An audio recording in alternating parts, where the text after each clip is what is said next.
오늘 이 본문 말씀 통해서 믿음이 한 겨자씨만큼만 있다면, 이런 제목으로 하나님 말씀을 증거해 드리겠습니다. 우리가 이제 기독교 신앙을 이해하는 데 있어서 어려움을 겪는 문제 중에 하나가 뭐냐면은 성경에서 나오는 그 단어의 의미와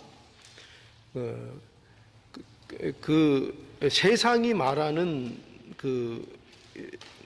것이 다른 경우가 많기 때문에 좀 우리가 그 기독교 신앙에 대한 이해를 하기가 좀 곤란할 때가 많이 있습니다.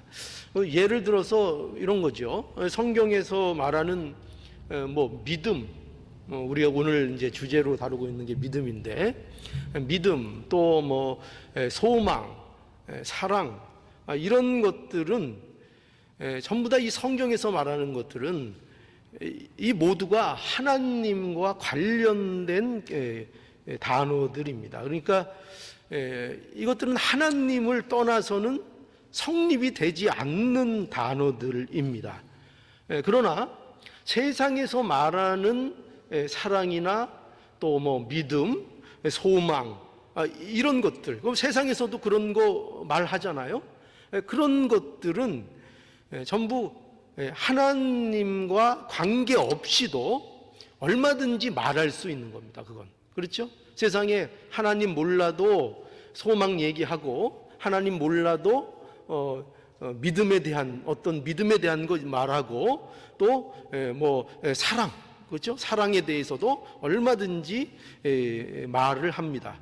그래서 우리는 이 성경에서 말하고 있는 이런 믿음, 소망, 사랑, 이런 단어의 의미와 또 세상에서 말하고 있는 믿음, 소망, 사랑, 이런 것들의 의미가 전혀 다른 의미를 가지고 있다는 것을 우리가 이해할 수 있어야 우리가 가진 기독교 신앙이 어떤 것인가를 제대로 이해할 수 있습니다. 그래서 오늘 본문은 바로 이제 주제가 이제 믿음입니다. 믿음인데, 그래서 오늘 이 본문을 통해서 믿음에 대해서 무엇을 오늘 이 본문이 말하고 있는지를 우리가 함께 살펴보면서 우리가 갖고 있는 믿음을 우리가 한번 점검해 보는, 그래서 은혜를 나누는 이런 시간을 함께 나누기를 원합니다. 먼저 우리가 믿음이 없으면 일어나는 혼란의 상태를 우리가 좀 생각해 볼 필요가 있습니다. 우리가 지난 시간에는 무엇에 대해서 우리가 살펴봤는가 하면은 산 위에서 일어난 일을 우리가 살펴보았습니다.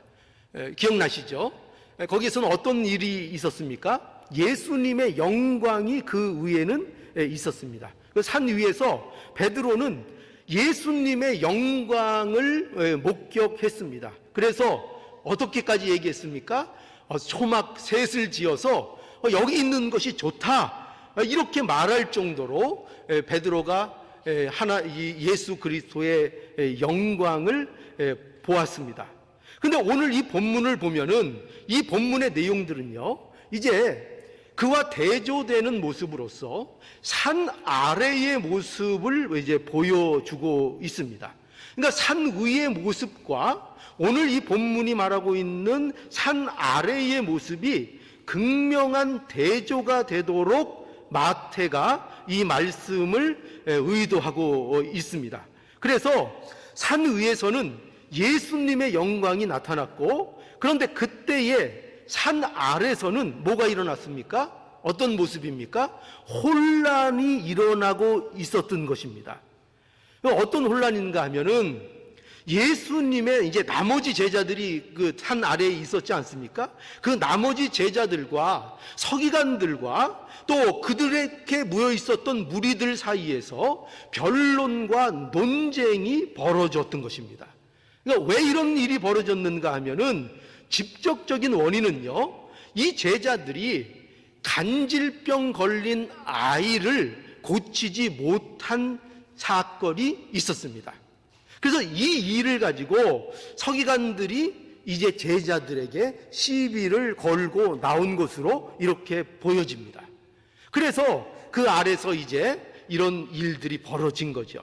그런데 이러한 중에 이제 예수님께서 세 제자와 함께 산에서 내려오셨고, 그래서 한 사람이 간질병 걸린 아이를 예수님께 데려와서 주님께 고쳐달라고 간청을 했습니다. 그러면서 제자들이 고치지 못했습니다.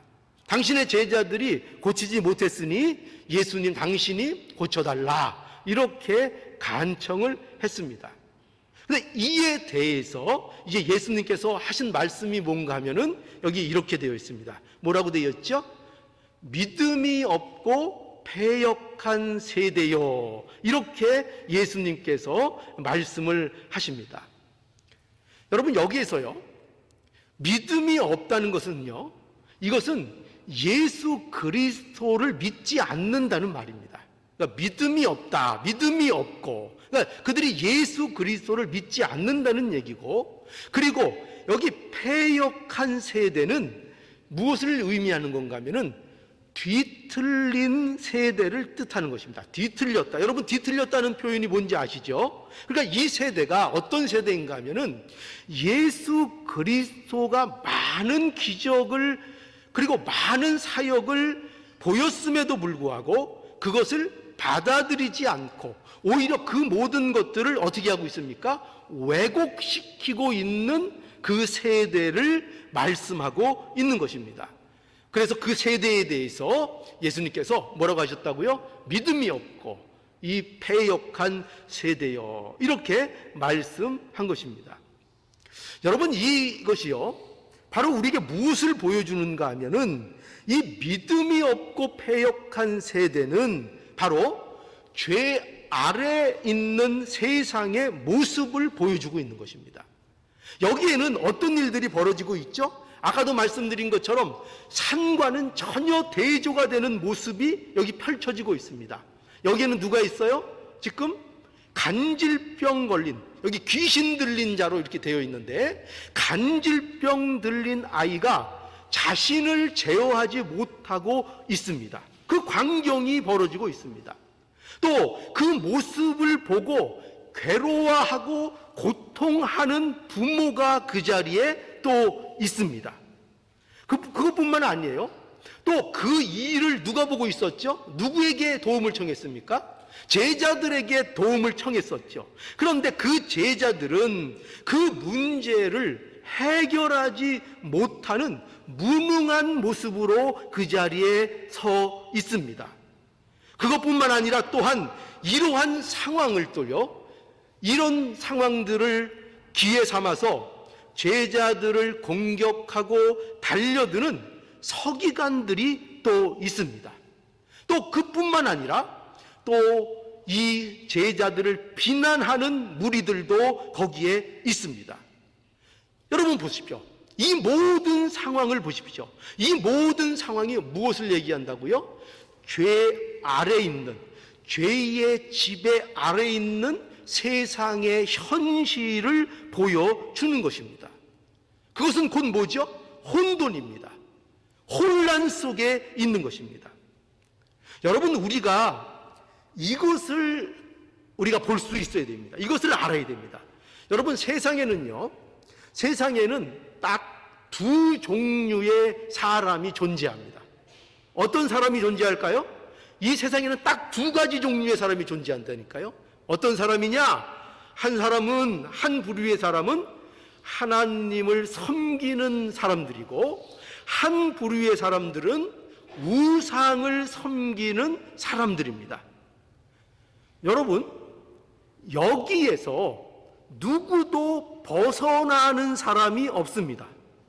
누구든지, 어떤 사람이든지, 하나님을 믿는 사람이든지 아니면 우상을 믿는 사람이든지 둘 중에 한 사람이지, 그 외에 제3지대에 있는 사람은 이 세상에 아무도 없습니다. 그러니까 이런 결론이 나오죠. 하나님을 믿지 않는 자는 누구일까요? 제가 말씀드렸잖아요. 세상에는 단 몇 종류가 있다고요? 2종류가 있다고요. 한 종류는 어떤 종류예요? 하나님을 섬기는 사람들. 그리고 그 나머지는 뭡니까 그럼? 나머지는요, 다 우상을 섬기는 자들입니다. 여러분, 우리는 우상 숭배에 대해서 이런 것만 생각하죠. 뭐 절에 가서 불상 앞에서 절하는 것, 그것만 우상 숭배인 줄 아시죠? 그죠? 아니면 돌이나 나무나 이런 것들을 깎아서 만들거나, 아니면 그 큰 돌이나 큰 나무 앞에서 절하고 섬기고 빌고, 그런 것만 우상 섬기는 거라고 생각을 하시죠. 그렇지 않다는 것입니다. 사람은요, 무엇을 믿지 않으면 안 되는 존재라는 거예요. 그러니까 사람은 무언가는 반드시 믿어야 되는 거예요. 반드시. 그래서 사람은요, 하나님을 안 믿으면 다른 것을 믿습니다. 그 어떤 것을 믿어요? 다른 것을 믿는데, 그 다른 모든 것이 뭐예요? 바로 우상들이라는 것을 알아야 합니다. 다 우상입니다. 하나님을 제외한 모든 것들은 우상이고, 하나님을 믿지 않는 모든 사람은 우상을 섬기는 자리에 있는 것입니다. 절대로 어떤 중립적인 지역이나 아무것도 안 섬기는 지역에 있는 사람은 전혀 없습니다. 그러니까 여러분들 중에 누가 혹 나는 하나님을 안 믿어 라고 생각한다면, 그러면 그는 100% 뭡니까? 그는 우상 숭배자입니다. 그는 우상을 믿는 자입니다. 그러면서도 세상 사람들은 깨닫지 못하고 스스로에 대해서 잘난 척을 합니다. 나는 그까지 하나님 안 믿어도 돼 라고 생각합니다. 그러나 정작 뭐를 믿고 있다고요? 전부 다 뭔가 우상을 섬기고 있다 하는 것입니다. 여러분은 어떻습니까? 여러분은 하나님을 섬기십니까? 우상을 섬기십니까? 둘 중에 하나니까요. 우리 모두는 하나님을 섬기는 자들이기를 간절히 원합니다. 그죠? 우리는 분명히 하나님을 섬기는 것입니다. 그래서 로마서 2장 22절에서 23절에 보면 이렇게 말씀하고 있어요. 스스로 지혜 있다 하나 우준하게 되어 썩어지지 아니하는 하나님의 영광을 썩어질 사람과 금수와 버러지 형상의 우상으로 바꾸었느니라. 여러분, 이게 무슨 말씀인가 하면은요, 이것은 하나님을 떠난 인간에 대한 얘기입니다. 하나님을 떠난 인간이 그들의 노력과 그들의 열심과 그들의 모든 가진 것을 가지고 어디로 가느냐 할 때, 하나님을 떠난 인간은 우상을 숭배하는 길로 간다는 것입니다. 그것이 유일한 길입니다. 하나님을 믿지 않는 자, 하나님을 섬기지 않는 자, 그는 할 수 있는 길이 뭐밖에 없다고요? 우상 숨기는 겁니다. 우상을 섬기고 있는 것입니다. 자, 그러면 이 믿음이 없고 패역한 세대에는, 그렇다면 우리가 이렇게 생각할 수 있죠. 그러면 이 믿음이 없고 패역한 세대 속에서는 그런 소망이 없는 것입니까? 아닙니다. 그러나 소망이 있습니다. 왜냐하면 예수님의 사역은 멈추어지지 않기 때문입니다. 예수님은 어떠한 일 때문에 어떠한 일이 있어도 그분이 가시는 길을 멈추시지 않습니다. 그들이 예수님이 하고자 하시는 일을 결단코 포기하지 않으십니다. 예수님이 하고자 하시는 일이 뭐죠? 그의 선택된 백성을 구원하시는 것입니다. 그래서 오늘 본문은 예수님께서 어떻게 하십니까? 그를 이렇게 책망하시는 가운데에서도, 이 믿음이 없고 패역한 세대라고 책망하는 가운데에서도 뭐를 하십니까? 그를 내게로 데리고 오라, 그렇게 말씀하십니다. 그를 외면하지 않으셨다는 것입니다. 예수님은 이 세대가 믿음이 없고 패역하니 내가 너희 중에 아무도 나 고칠 생각이 없다, 다 돌아가라, 이렇게 말씀하지 아니하시고, 예수님께서는 믿음이 없고 패역한 세대를 꾸짖으시면서도 그 속에서 구원의 사역을 계속 멈추지 않고 하셨다 하는 것입니다. 그래서 여러분 보십시오. 예수님은 어떤 예수님이냐? 우리 하나님은 어떤 하나님이냐? 구원할 자를 반드시 구원하시는 하나님이십니다. 구원할 자를 구원하십니다. 아무리 믿음이 없고 패역한 세대라고 해도 그 가운데서 하나님께서는 반드시 구원할 자를 구원하십니다. 그래서 요한복음 6장 37절에 이런 말씀이 있죠. 아버지께서 내게 주시는 자는 다 내게로 올 것이요 내게 오는 자는 내가 결코 내어 쫓지 아니하리라. 누구의 말씀입니까? 예수님의 말씀입니다. 선한 목자가 되시는 예수 그리스도의 말씀입니다.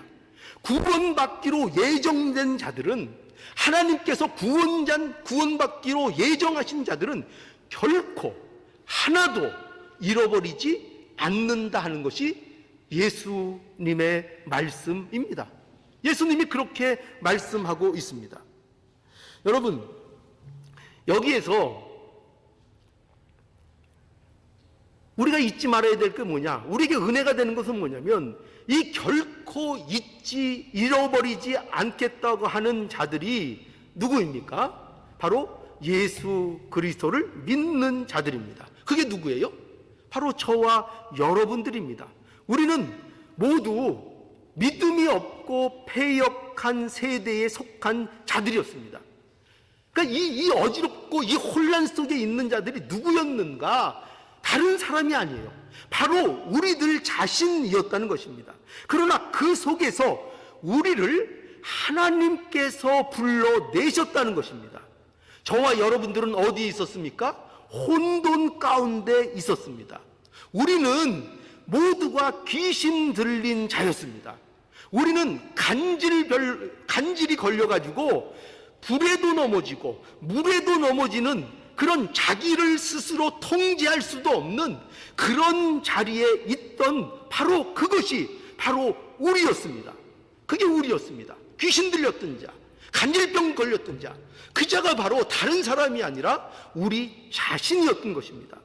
그뿐만 아니라 그 간질병 걸린 그 아이를 어찌하지 못해서 그 고통을 바라보고만 있었던, 그 고통을 가지고 있었던 그 부모의 모습, 그 아버지의 모습, 그 어머니의 모습, 그 모습이 누구였느냐? 바로 우리의 모습이었던 것입니다. 그뿐일까요?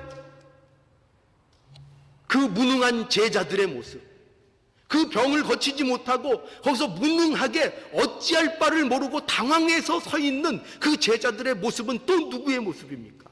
우리들의 모습입니다.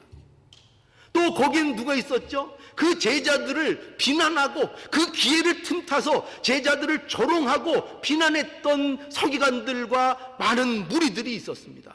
그들은 누구의 모습입니까? 그들도 곧 우리의 모습입니다. 그게 다 우리의 모습입니다. 우리는 빠져나올 수 없는 혼란 가운데 있었던 것, 그게 바로 저와 여러분들의 모습입니다. 그게 바로 저와 여러분입니다. 그래서 하나님의 은혜가 아니면 우리는 이 모습 속에서, 이 혼돈 속에서, 이 죄 아래 속에서 혼돈 속에 갇혀 있어야 될 그러한 자들이었습니다. 그러나 우리를 어떻게 하셨습니까? 그냥 버려두지 아니하시고 예수 그리스도를 우리에게 주셔서 예수 그리스도 안에서 우리를 구원해 주셨습니다. 그래서 우리에게 뭘 주신 거예요? 믿음 없는 우리에게, 패역한 세대인 우리에게 예수 그리스도를 주시고 우리에게 무엇을 주신 겁니까? 믿음을 주신 것입니다. 우리에게 믿음을 주셨습니다.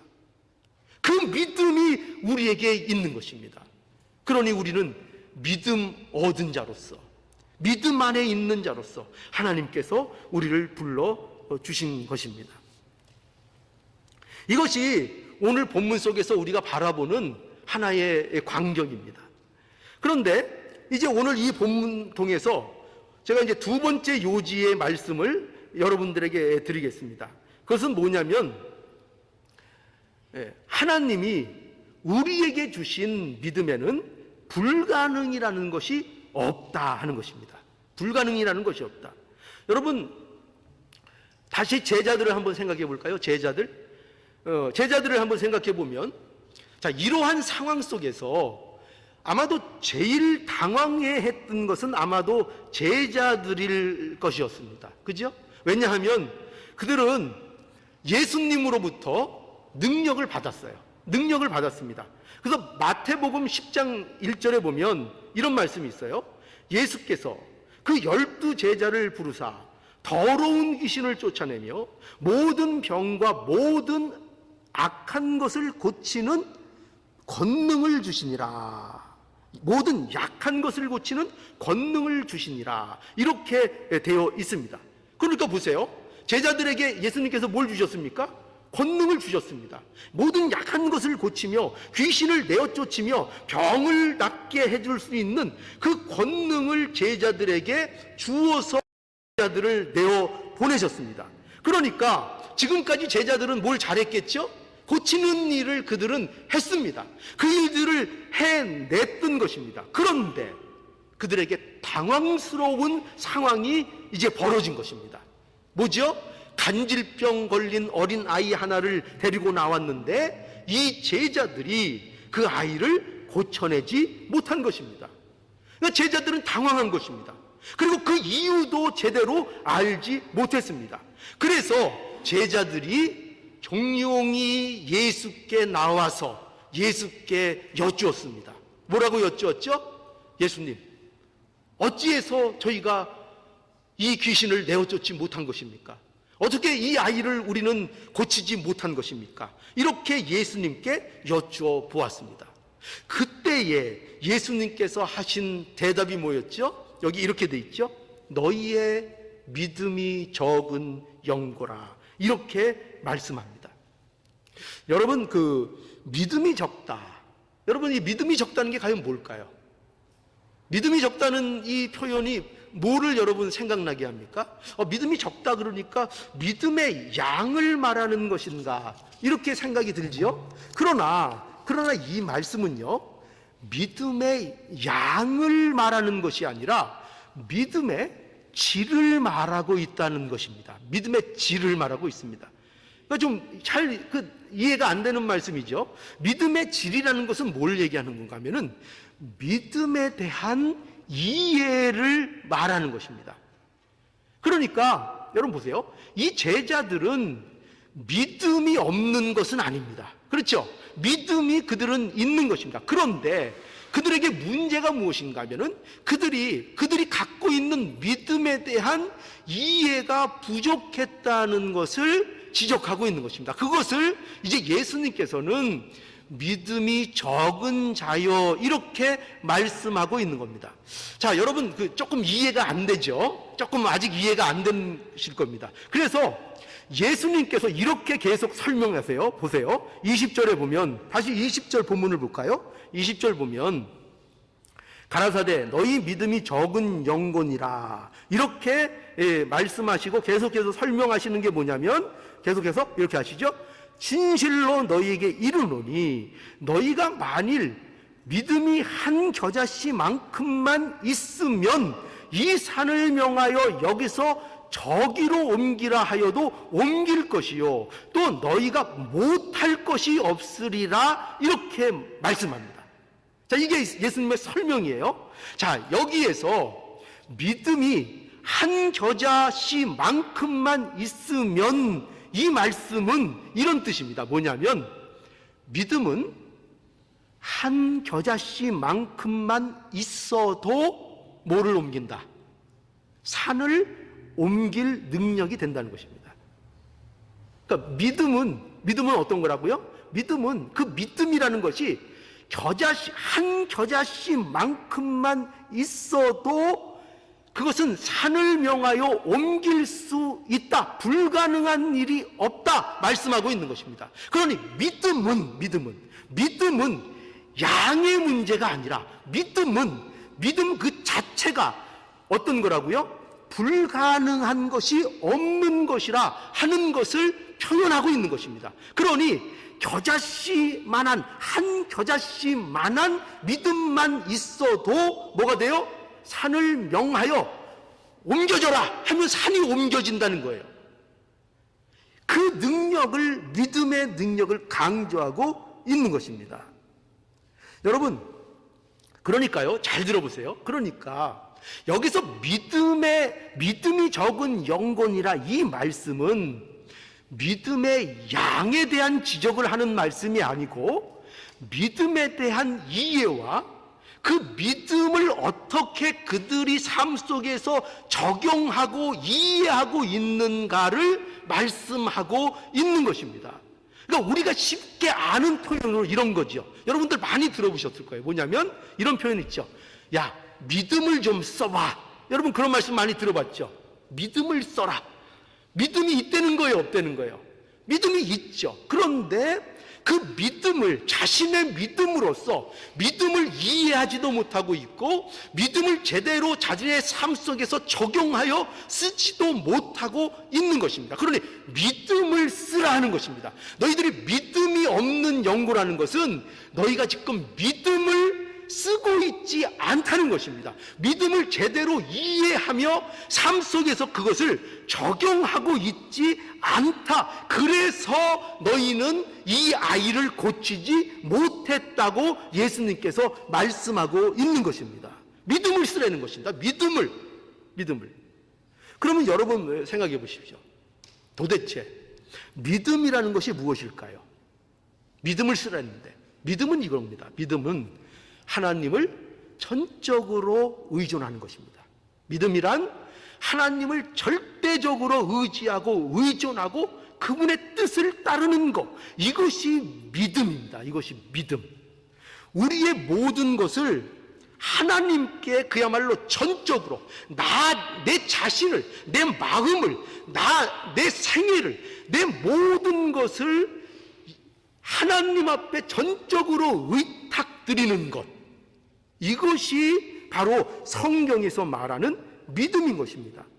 그러니까 믿음은 저와 여러분이 내가 무엇을 이루기 위한 수단이 아닙니다. 저와 여러분들의 어떤 소원이나 어떤 일을 이루기 위한 수단이 믿음이 아닙니다.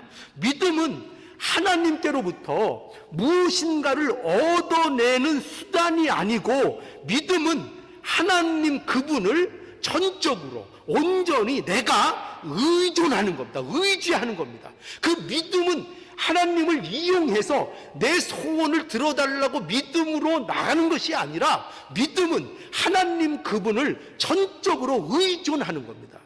그것이 성경에서 말하는 믿음입니다. 그래서 기독교에서의 믿음은 신념과는 다른 겁니다. 신념. 여러분 신념이 뭔지 아시죠? 많은 분들이 신념과 믿음을 혼돈합니다. 신념은 내가 믿는 겁니다. 신념은 내가 믿는 겁니다. 그러니까 내가 가진 지식을 가지고 내가 수집한 정보를 통해서 내가 내린 판단을 통해서 이거 의지해도 되겠구나 하는 하나의 확신을 자신이 갖는 겁니다. 나를 근거로 해서. 누구의 판단이요? 내 판단. 이러하니 정보가 이러하니 이렇게 진행이 되고 논리가 이러하니 그러니 내가 이것을 믿는다. 신념을 가지는 겁니다. 이것은 성경이 말하는 믿음이 아닙니다. 그 신념은 언제든지 흔들리고 언제든지 변하고 언제든지 무너집니다. 그렇죠? 왜? 더 좋은 정보가 나오면 그 정보는 지금까지 내가 갖고 있었던 정보를 흔들어 버립니다. 그래서 얼마든지 우리의 신념은 흔들립니다. 새로운 것에 흔들리고 그 신념은 얼마든지 양보가 되고 변하는 신념입니다. 성경에서 말하는 것은 결코 그런 믿음을 말하는 것이 아닙니다. 믿음은 뭐예요? 믿음은 온전히 하나님이 주시는 겁니다. 하나님. 내가 하는 것이 아니라 하나님이 주시는 것입니다. 하나님이 계시로 우리에게 알게 하시는 진리를 기반하여, 신적인 계시를 기반해서 하나님의 진리의 말씀을 기반하여 하나님이 은혜로서 우리에게 선물로 주시는 것, 그게 뭐예요? 그게 바로 믿음입니다. 그게 믿음이에요. 그래서 마태복음 16장 16절에 보면 우리 얼마 전에 우리 본 거죠. 베드로가 이렇게 고백했죠. 주는 그리스도시요 살아계신 하나님의 아들이라고 고백을 베드로가 분명하게 했습니다. 그리고 이 고백을 들은 예수께서 뭐라고 하셨죠? 내가 복이 있도다. 이를 내게 알게 하니는 혈육이 아니요 하늘에 계신 내 아버지다. 이렇게 말씀해 주셨습니다. 그러니 여러분 명확하죠. 이 주는 그리스도시요 살아계신 하나님의 아들입니다 하는 이 믿음, 이 고백, 이것은 분명히 뭐가 아닙니까? 베드로의 신념이 아닙니다. 그렇죠? 베드로의 신념을 말하고 있는 것이 아닙니다. 이것은 하나님이 알게 하시고 하늘로부터 온 선물입니다. 그것을 베드로는 고백했던 것입니다. 우리가 그 누구도 하나님으로부터 선물로 믿음을 받지 못하면 누구도 믿음을 가질 수 없습니다. 믿음을 고백할 수 없습니다.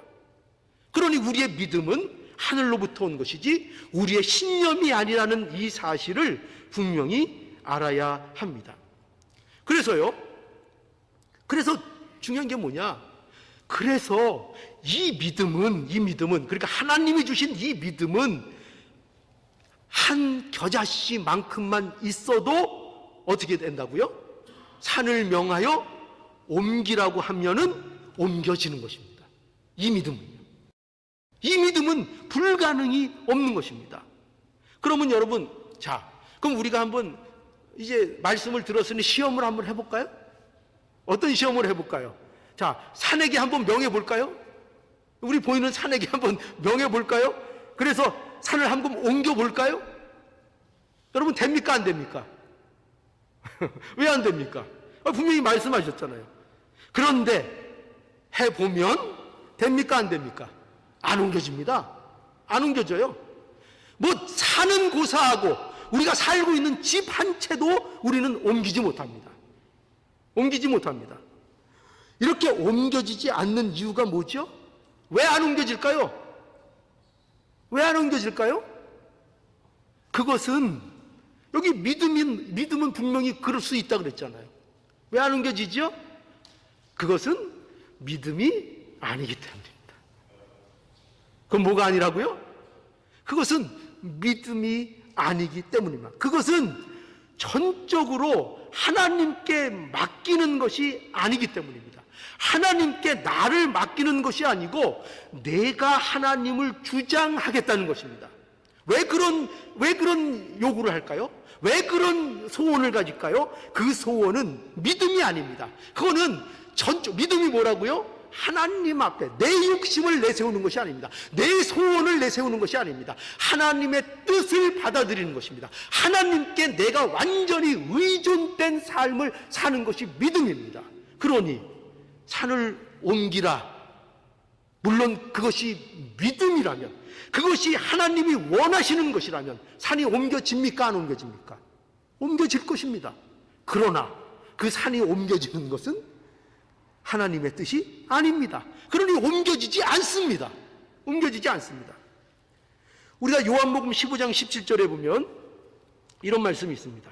우리 포도나무와 가지의 비유 15절, 요한복음 15장에 나타나는데 그 말씀 중에 17절에 이런 말씀이 있어요. 너희가 내 안에 거하고 내 말이 너희 안에 거하면 무엇이든지 원하는 대로 구하라. 그리하면 어떻게 한다고요? 이루리라. 예수님의 말씀입니다. 다시 한번 읽어드릴까요? 너희가 내 안에 거하고 내 말이 너희 안에 거하면 무엇이든지 원하는 대로 구하라. 그리하면 어떻게 된다고요? 이루리라. 분명히 그 말씀이죠. 근데 우리가 이 말씀을 볼 때에 우리 눈에 쏙 들어오는 부분이 어디입니까?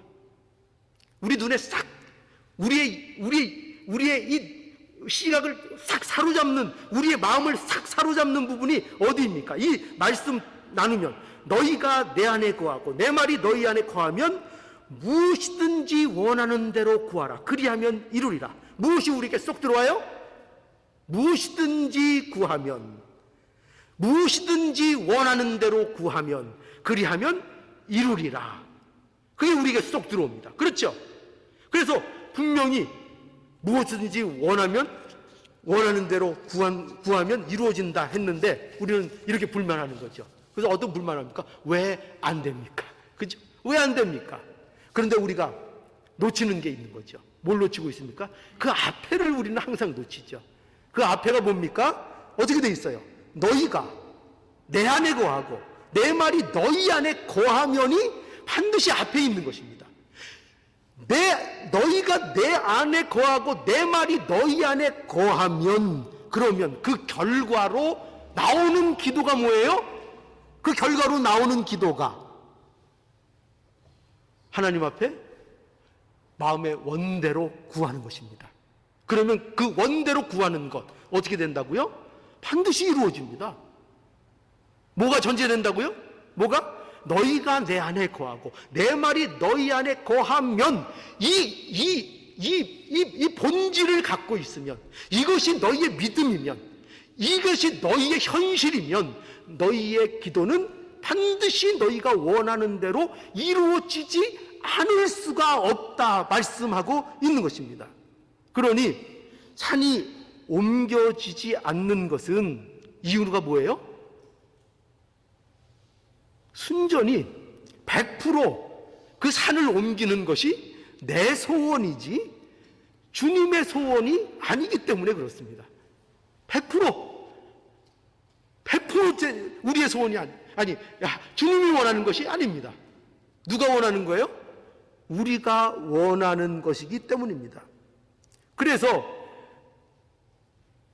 그것은 결코 이루어지지 않습니다. 아무리 명해도 옮겨지지 않습니다. 그러나 그것이 하나님의 뜻이면 어떻게 된다고요? 태산이라도 즉시로 옮겨질 것입니다. 태산이라도. 여러분, 우리가 믿음으로 구하면 하나님이 원하시는 것은 다 됩니까? 안 됩니까? 다 됩니까? 안 됩니까? 다 되는 것입니다. 이유가 무엇입니까? 믿음은 전적으로 하나님을 의지하는 것이기 때문에 그렇습니다. 그렇죠? 그렇기 때문에 믿음으로 구하는 것은 다 이루어진다니까요. 다 이루어집니다. 내가 원하는 것이 되는 것이 아니고 하나님이 원하시는 것이 다 이루어지게 되는 것입니다. 그러니 여러분, 예수님께서 우리에게 무엇을 구하라고 하셨습니까? 우리가 무엇을 구하기를 원하실까요? 성령을 구하기를 원하십니다. 그렇죠? 우리 삶 속에 우리의 마음대로 사는 것이 아니라 성령의 인도와 주장을 받고 사는 그런 인생이 되기를 원하십니다. 그래서 우리의 삶이 하나님 앞에 성령을 구하는 삶이 되기를 누가 원하십니까? 하나님이 그걸 원하십니다. 예수님이 그걸 원하십니다. 그렇기 때문에 우리가 성령을 구하면 우리에게 가장 좋은 것을 주시는 하나님께서 우리에게 성령을 주십니까? 안 주십니까? 성령을 반드시 우리에게 주십니다. 그 인도를 받게 해 주십니다. 문제는 뭐를 안 합니까? 우리가 그 기도를 안 하기 때문입니다. 그 기도를 우리가 안 합니다. 하나님께서는 우리에게 뭐가 있기를 원하십니까? 또 뭘 있기를 원할까요? 믿음이 있기를 원하십니다. 그러므로 우리가 무엇을 구하면 됩니까? 우리에게 믿음을 더해 주시옵소서. 하나님 앞에 기도만 하면은 우리에게 믿음을 더해 주십니다. 반드시 이루어집니다. 아까 말씀했죠. 너희가 내 안에 있고 내 말이 너희 안에 거하면, 즉 예수님이 우리에게 원하시는 것은 다 이루어진다는 것입니다. 그러니 기도해 보십시오. 여러분, 기도하십시오. 기도해 보십시오. 믿음을 써보십시오. 예수님은 우리에게 무엇을 원하셨죠? 우리 지난 시간에 또 어떤 거 기억나세요? 예수님이 우리에게 원하셨던 거 뭐냐면 자기 십자가를 져라. 자기를 부인하고 자기 십자가를 지고 예수님을 따르기를 예수님께서는 원하셨습니다. 그러니 우리가 그 예수님이 원하시는 대로 뭘 구하면 돼요? 자기를 부인하고 자기 십자가를 지고 주님을 쫓게 해달라고 기도를 하십시오. 그러면 이루어집니까? 안 이루어집니까? 그것이 반드시 이루어집니다. 반드시 그 기도가 이루어집니다. 또 예수께서 명령하시기를 뭐라고 명령하셨습니까? 하나님을 사랑하라 명령하셨습니다. 그리고 내 이웃을 내 몸과 같이 사랑하라 그렇게 말씀하셨습니다. 그러니 우리가 무엇을 기도해야 합니까? 하나님을 사랑하게 해주시옵소서. 아직도 세상에 매여 하나님을 제대로 사랑하지 못하고 있습니다. 아직도 이웃을 제대로 사랑하지 못하고 있습니다. 아직도 이웃을 미워하는 마음이 제 안에 가득 차 있습니다. 어쩌면 좋습니까? 이 연약함을 어쩌면 좋습니까? 이 기도를 하는 것입니다. 왜요? 하나님이 원하시는 게 뭐라고요? 하나님을 사랑하고 내 이웃을 사랑하라는 것이 하나님이 원하시는 것이고 하나님의 명령이고 하나님의 뜻입니다.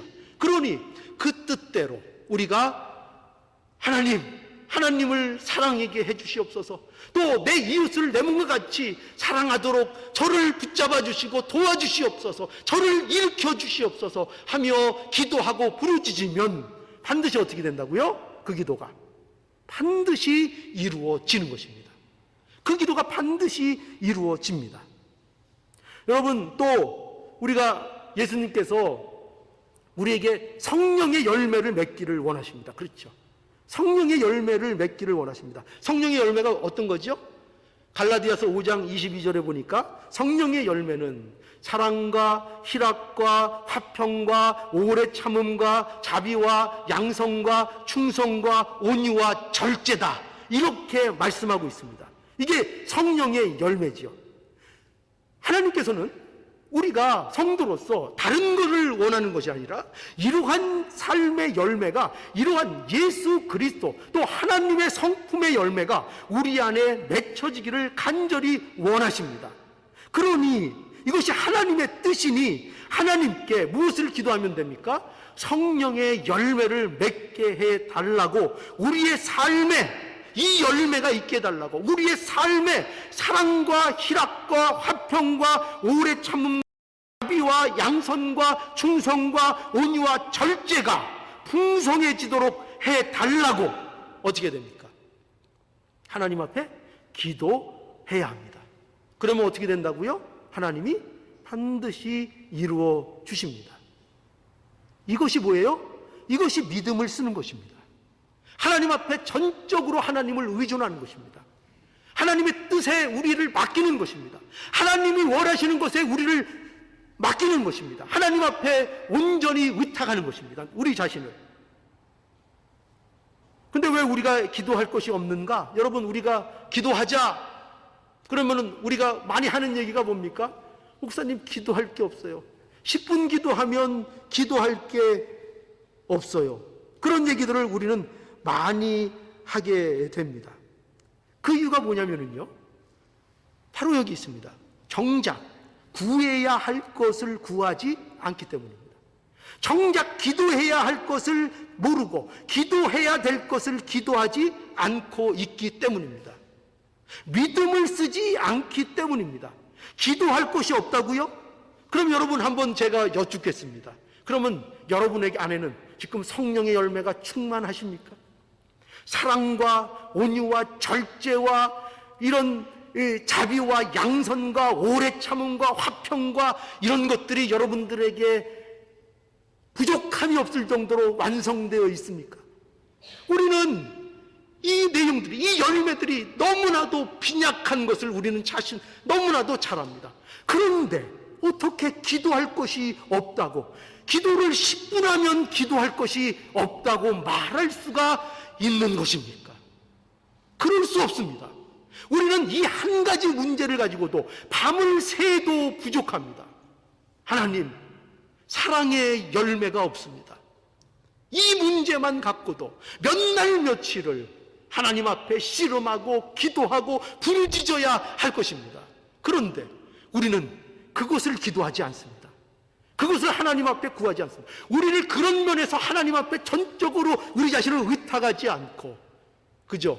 내 소원, 제자들이 실패한 것처럼 내 능력, 자기가 원하는 것을 소원 삼아 믿음을 동원하고 기도를 동원하고 있습니다. 그러니 뭐 몇 가지 하면 끝나는 거죠. 그죠? 뭐 구해봤자 뭐 남편 잘 되고 아내 잘 되고 자녀 잘 되고 뭐 잘 되고 뭐 이렇게 또 아는 사람 친한 사람 몇 사람 서운할까 봐 몇 사람 위해서 기도해주고 그러면 기도할 내용 그냥 끝나버리는 거죠. 그런 것은 내용의 한계, 달라고 하는 기도가 어느 정도가 유지가 되겠습니까? 어느 정도가 되겠습니까? 그러니 기도할 것이 없는 것입니다. 왜요? 정작 기도할 것을 우리는 구하지 않기 때문입니다. 그 면에 대해서 우리가 얼마나 결핍하고 얼마나 채워질 것이 많고 얼마나 부족한 것이 많은가를 우리는 제대로 자신을 점검하지 못하고 있기 때문입니다. 이 사실을 안다면 우리는 기도할 시간, 우리에게는 너무나도 부족하고, 그죠? 너무나도 우리 틈만 나면 기도해야 할 것입니다. 틈만 나면.